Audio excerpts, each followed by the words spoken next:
Hello, friends, good morning, and welcome back once again to Easy English Explanation by Pooja Joshi. So, here we would like to start with the last and concluding part of 7th video of Mitchell the Author, lesson number 8, standard 10th, first flight book. So, here we will see the last part will continue. Before that, I would like to tell that please like and share my videos and subscribe the channel if you haven't subscribed it still. So for the previous videos, you can see all the videos which are posted on YouTube, and now we will continue with the 7th part, for which I'll first do the reading as well as word to word. We'll go line to line and understand it very minutely, and you'll have the lesson on your fingertips. So here we know that lesson is about the otter. The otter means Udbilav in Hindi, and here the name of the otter was Mitchell, and related to him the experiences, the incidents which have happened, the writer is narrating us here. यहाँ पे writer हमें बता रहे हैं कि Mijbil the otter, otter मतलब कि जो ऊद बिला होता है जिसका नाम मिचबिल है, तो उसके बारे में उनके साथ उनके क्या एक्सपीरियंसेस रहे या किस तरह से वो बिहेव करता था, तो ये सब हम देख रहे हैं इस लेसन में. तो चलिए देखते हैं आगे. Outside the house, I exercised him on a lead, precisely as if he had been a dog. Mitch quickly developed certain compulsive habits on these walks in the London streets, like the rituals of children who, on their way to school and from school, must place their feet squarely on the center of each paving block, must touch every seventh upright of the iron railings, or pass to the outside of every second lamp post. So here what happened, that writer is exercising him in. Exercising him in means, to exercise him means to train some animal or a person to do something. That you can see here. To exercise someone or an animal means, to exercise in means something to give someone or an animal practice in doing something. We are giving something to someone to let it practice in doing something, to drill someone at something. So here writer also trained him like a dog, trained the otter like a dog, as we are taking our dog for a walk. The writer also precisely, very minutely, he was training him like a dog. And Mitch quickly developed some of the habits, compulsive habits. Compulsive habits means habits which are impossible to control, compulsive habits. Then rituals, the daily habits of children. Okay. Then seventh upright means the seventh, every seventh number railing. This seventh number railing means seventh upright, that is some post or rod. Okay, let's see here the meaning now. Outside the writer's house, he gave him training like a dog. Mitch also developed some certain habits which were impossible to control, like he was putting his leg in properly in the square in the center of each paving block. See, like this, in the road side there are like this paving blocks, so he was putting feet in every second block, like the young children are doing. They are having these kinds of habit while coming from school, and while going to school they keep leg in a particular place. They are having fun and enjoyment like this. And Mitch also had developed this type of habits like children, to put his feet in the center of each paving block, or he touched every seventh upright of the iron railings, or to pass to the outside of every second lamp post, to pass through the outside of every second lamp post. So here we will see the meaning again in Hindi. यहाँ पे उन्होंने Mitch को एक dog की तरह training दी थी, Mitch भी जल्दी जल्दी काफ़ी आदतें सीख ली। कुछ आदतें तो उन्होंने ऐसी सीख ली जिसे रोकना या कंट्रोल कर पाना बहुत मुश्किल था। लंदन की स्ट्रीट्स पे जब वो वॉक करता था तो जैसे बच्चों की आदतें होती हैं स्कूल जाते और आते वक्त, कि कोई भी स्क्वायर पेमेंट पे, कोई भी बिल्डिंग के बाहर या कहीं रोड हो वहाँ पेमेंट जो होती हैं, जो भी डिज़ाइंस बने होते हैं उसमें एक ब्लॉक छोड़ के एक ब्लॉक पर चलना, एक ब्लॉक छोड़ के एक ब्लॉक पर पाँव रखना, ताकि एकदम एग्जैक्ट उनके लिए कुछ गेम जैसा हो जाता है बच्चों के लिए कि इस तरह की चीज़ें करना। या फिर कोई भी बिल्डिंग है, कोई रेलिंग है साइड पे, कोई आयरन रेलिंग है, तो उसके 7th नंबर के, हर एक 7 नंबर के बाद रॉड को छूना। जैसे ये 7th नंबर की रेलिंग छूना, फिर उसके बाद फिर से 7th नंबर की रेलिंग आए उसे छूना। तो इस तरह के कुछ ऊट पटांग से गेम्स होते हैं, बच्चों को ये गेम्स टाइप लगते हैं। तो वैसे मिचबिल ने भी इस तरह की हरकतें करने लगा था, उसने भी ऐसी आदतें डेवलप कर ली थी। Opposite to my flat was a single-storied primary school along whose frontage ran a low wall, some 2 feet high. On his way home, but never on his way out, Midge would tug me to this wall, jump onto it, and gallop the full length of its 30 yards, to the hopeless destruction of both of pupils and of staff within. Here, let's see if any. The word meanings, like opposite to my flat was a single-storied primary school. Single-storied means only having one floor, that is the ground floor. Opposite, along whose frontage. Frontage, let me show you the meaning of frontage. And gallop, distraction, something that takes away your attention.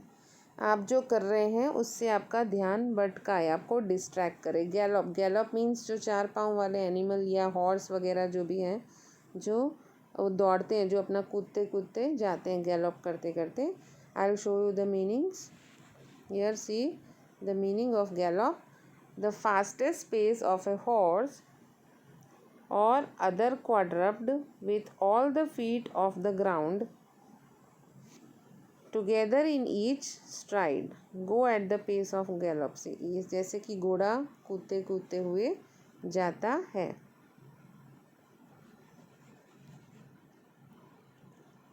Let's see some other meanings if any.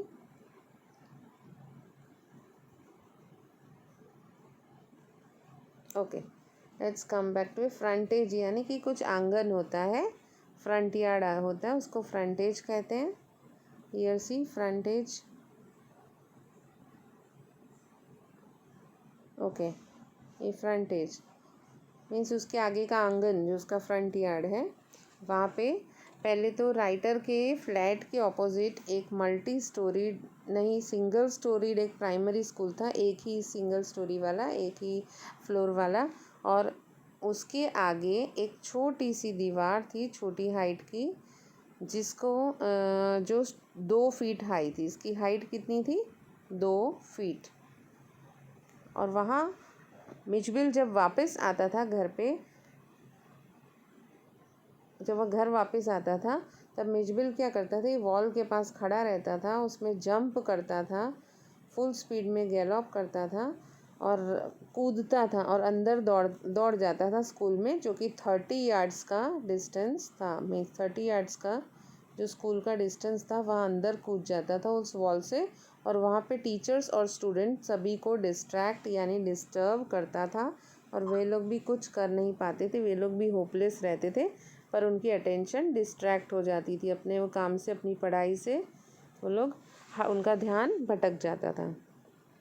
तो here it wants to say that the writer wants to say that when he came back home, Mitchbill would touch or was tied to this wall. He came near this wall and took that writer up to this wall, and here he jumped inside the school and he ran for 30 yards with full speed, 30 yards, and he disturbed the pupils and students of that school.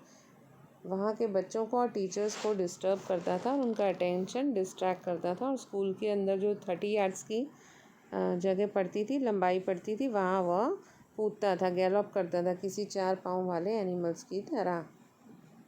Yes, let's see now the last page of the lesson. It is not, I suppose, in any way strange that the average Londoner It is not in any way strange that the average Londoner should not recognize an otter, but the variety of guesses so as to what kind of animal this might be came as surprise to me. See, ऐसा ज़रूरी नहीं है कि लंडनर, कोई भी average लंडनर पहचान ले कि ये एक ऑटर है, ये एनिमल कौन सा है कि ऑटर है। इट्स नॉट नेसेसरी कि हर कोई पहचान सके। But the variety of guesses, जो लोग अंदाजे लगाते थे उससे राइटर को बहुत ही आश्चर्य लगता था, उन्हें सरप्राइज होता था।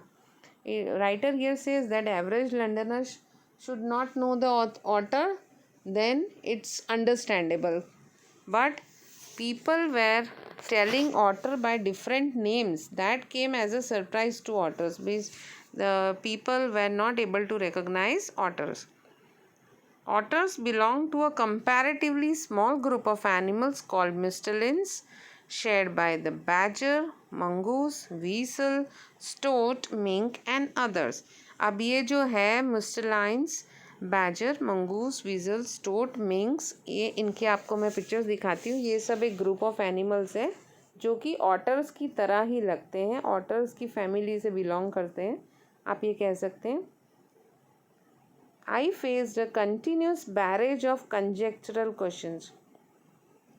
Barrage of conjectural questions means उनके ऊपर गैसेस की अलग अलग गैस लगाने की बारिश सी हो रही थी। लोगों के क्वेश्चंस इस तरह के थे कि वह ऑटर को नहीं जान पा रहे थे ऑटर को। वह लोग अलग अलग अंदाज़ा लगा रहे थे अलग अलग नाम से कि ऑटर, क्या उनके पास ऑटर है या कौन सा एनिमल है। अलग अलग चीज़ें बोल रहे थे उनके बारे में कि ये एक बेबी सील है। मोर I faced a continuous barrage of conjectural questions, means this a stream of questions filled with gases and that sprayed all the mustelines but the otter. सारे mustelines के नाम ले रहे थे ऑटर के सिवा। कोई भी ये गैस कर नहीं पा रहा था कि ये एनिमल जो इनके पास है वो ऑटर है, बल्कि इसके अलावा सारे mustelines के नाम ले रहे थे। mustelines यानी आपको मैं ये सब पिक्चर्स वगैरह दिखाती हूँ। Muslims in badger, mongoose, वीजल, state and mink, इसकी पिक्चर्स देखते हैं। अब चलो इनके बारे में थोड़ा जानते हैं। ये है बैजर, सब लगभग आसपास ही लग रहे हैं, ये सब मुस्लिम जाति के हैं। ये है बैजर, बिज्जू, ये है देखिए एक और बैजर। अब इनकी डेफिनेशंस भी हैं। Here you are having the definitions of the different animals which are belonging to the family of mustelines. Heavily built, omnivorous nocturnal mammal of the weasel family. It is having grey and black coat typically. Weasel, ये weasel है, can see here. Here we have another kind and picture. What is weasel? A small slender carnivorous mammal. छोटा पतला सा पर carnivorous, meet खाने वाला। Smaller than the stoat. किसी आदमी को भी डिसीटफुल, जो धोखा देने वाला आदमी होता है, उसे भी weasel कहा जाता है। नेवला, नकुल इन हिंदी। स्टोट, स्टोट भी एक प्रकार का रोवेदार चौपाया, मीन्स लाइक दिस। सी, ये भी स्टोट है।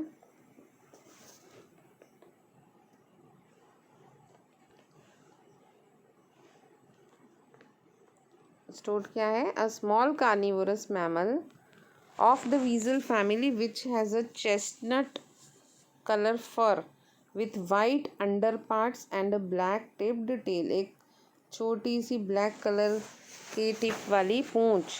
और वाइट कलर के उसके अंडर पार्ट्स और उसमें चेस्टनट कलर का उसका फर होता है जो यूरेशिया में और नॉर्थ अमेरिका में पाया जाता है।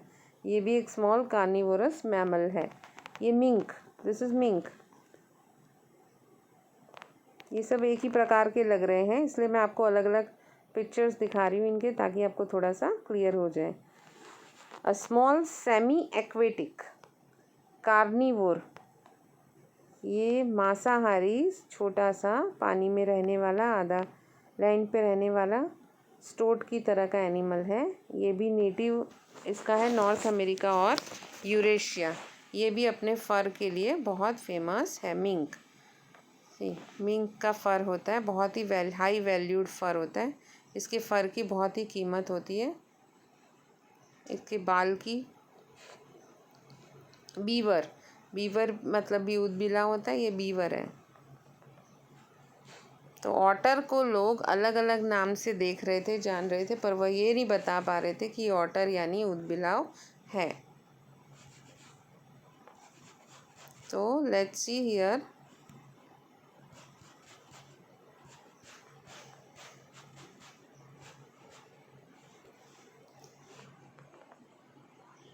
राइटर को अलग अलग तरीके के क्वेश्चंस का सामना करना पड़ता था। कोई कहता था कि बेबी स्क्वील है, सील है, कोई कहता था स्क्विरल है यानी कि गिलहरी है, कोई कहता है स्टोट है, मिंक है, बैजर है, मंगूस है, वीसल है। Is that a walrus mister, reduced me to giggles. किसी ने तो यहाँ तक पूछ लिया कि ये वॉलरस है, जिससे वह अंदर ही अंदर हंसने लगे, मुस्कुराने लगे। And outside a dog show I heard a hippo. एक बार वो एक डॉग शो में गए थे, उन्हें ये भी सुनाई दिया कि देखो हिप्पो। किसी ने तो ऑटर को यहाँ तक कि हिप्पो का भी नाम दे दिया था। अ बीवर, बियर कब, leopard and one apparently that had changed its spots and a brontosaur। ये सब नाम मिच को लोगों ने दिए थे कि ये बियर कब है, भालू का बच्चा है, एक चीता है, एक बीवर है, एक ब्रोंटोसॉर है, brontosaurus. Let me show you the meaning. Brontosaur इस तरह का ब्रोंटोसॉर, ये इसका meaning. A very large dinosaur that ate plants and had 4 legs and a very long neck and a tail and a small heads. Now Brontosaurus is called Apatosaurus. आजकल ये Apatosaurus के नाम से जाने जाते हैं, Brontosaurus।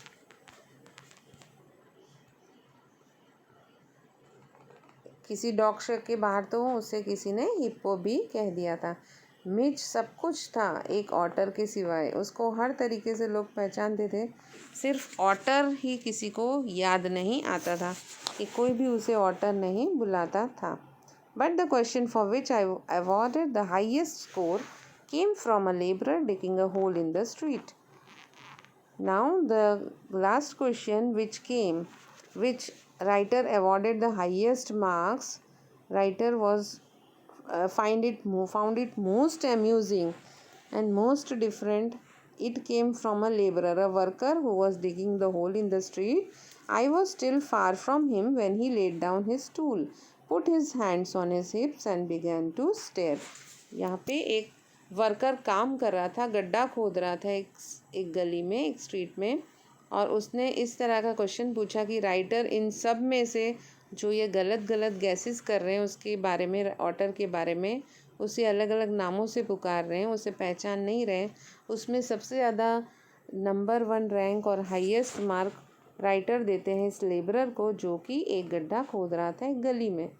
और जब वह राइटर उस आदमी से, उस मज़दूर से काफ़ी दूर था, तब भी उसने अपना काम करने का हथियार नीचे रख दिया। He put down his tool and he put his hands on his hips. उसने अपने पीछे के भाग में हाथ रख दिया, अपने कमर पकड़ के, हाथ से अपनी कमर पकड़ ली और वह कंटिन्यूस देखने लगा।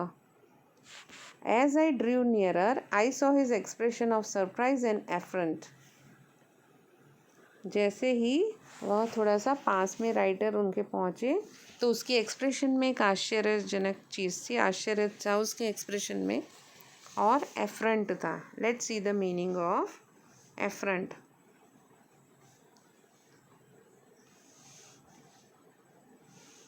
Efferent, let's see the meaning here.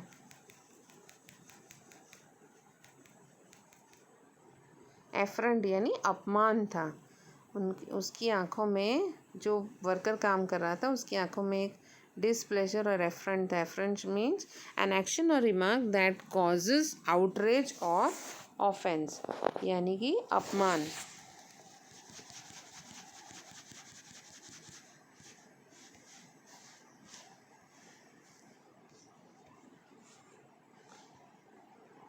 Surprise और अपमान और आश्चर्य था. As though he would have me know that he was not one whom to play joke.